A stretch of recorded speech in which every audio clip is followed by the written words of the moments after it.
Assalamualaikum warahmatullahi wabarakatuh. My name is Azkia Sabina Fairuzza. I'm from Lowerman University.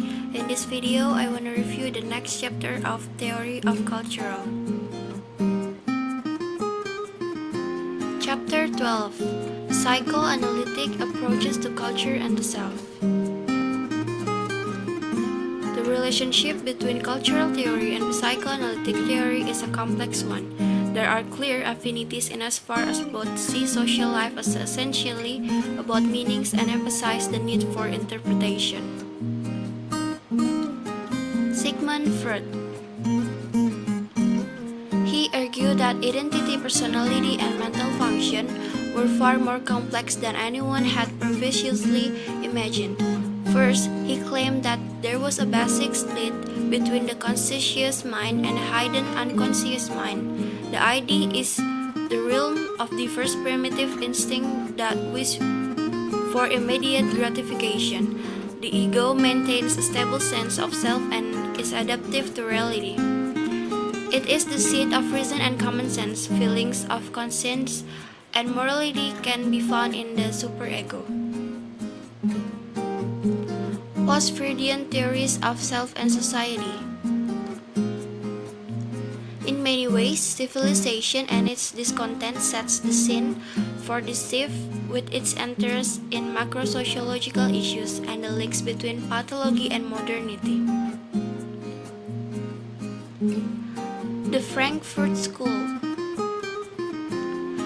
Erich Fromm argues that modern society restricts human freedom, but is more specific in placing the blame squarely at the foot of capitalism. Jacques Lacan. Lacan sets out the challenge of destabilize the concept of the coherent, unitary self and replace it with an idea of the self as a fiction or fantasy. Central to this argument was the concept of the mirror stage. Post-Lacanian psychoanalytic cultural theory. Lacan's work has exerted a distinctive impact on cultural theory, especially in the areas of psychoanalytic, feminism, and literary and film criticism. There is a focus on the ways that identities are created by language, text, and the ways these relate to power. Ideas of essential fixed or true self are problematized.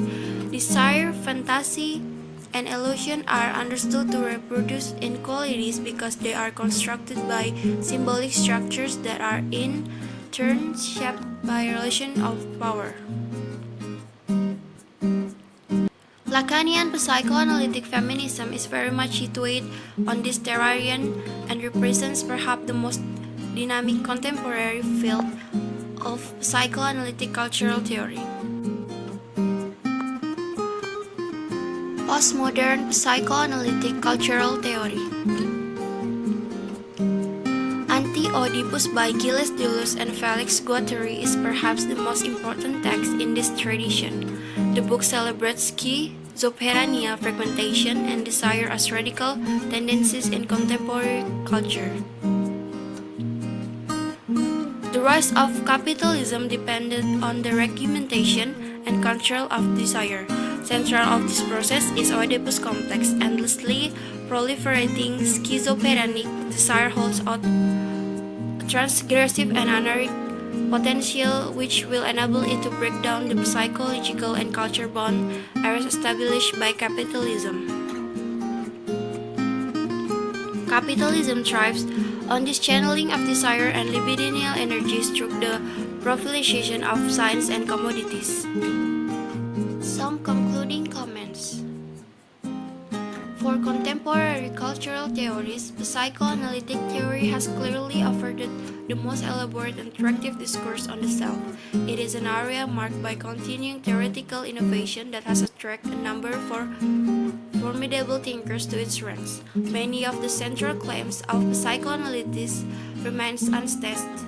It is a field marked by internal division with immovable faction and cliques. Like other major fields, psychoanalytic theory has constructed its own language.